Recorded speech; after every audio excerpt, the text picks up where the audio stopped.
Bucky Barnes n'est pas devenu le nouveau Captain America, mais Steve Rogers a fait bien mieux que ça. Reste bien jusqu'à la fin si t'es un vrai fan de Marvel et surtout abonne-toi. Même si Sam mérite amplement de recevoir le bouclier, beaucoup ont été déçus que Bucky n'ait rien eu. Mis de côté par Steve comme si de rien n'était. Alors les choses sont ce qu'elles sont, c'est sûr. Cependant, avec les premières images de Avengers Doomsday, Bucky semble avoir reçu la meilleure forme de respect possible par Steve, à savoir appeler son enfant James. Alors résumons, dans les comics, Rogers a eu plusieurs enfants différents, à commencer par le fils de Arnim Zola qu'il a adopté, Ian, qui par la suite est devenu le nouveau Nomade. Ou encore, pendant Secret Wars, Steve a eu une fille du nom de Ellie. Puis il y a eu James Rogers, l'enfant de Natasha et Steve, dans le film Next Avengers Heroes of Tomorrow, canonisé par la suite dans les comics Marvel, dans une histoire où les Next Avengers, dans une autre temporalité, ont affronté un variant de Kang, Immortus. Avengers Doomsday, à la base, c'était Avengers de Kang Dynasty, avec comme grande menace Immortus. Dans Doomsday, on est dans une autre temporalité où on suit Steve Rogers qui a eu un enfant. Bucky, on l'appelle Bucky par habitude, mais n'oubliez pas que son prénom à l'origine, c'est James.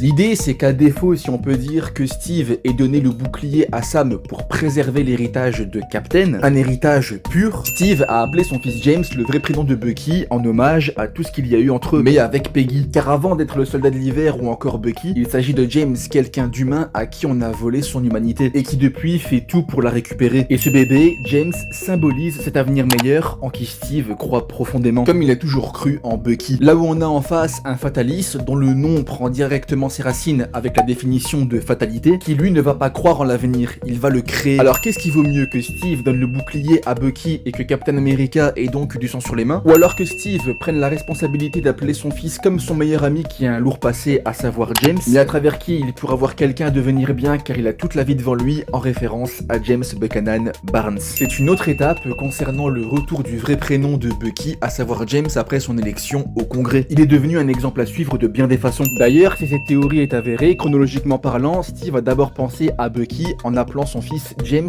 et a ensuite donné le bouclier à Sam. Cette vidéo est dans la même veine que celle que j'ai sortie concernant le Nomade dans Doomsday, alors pense bien à aller la voir.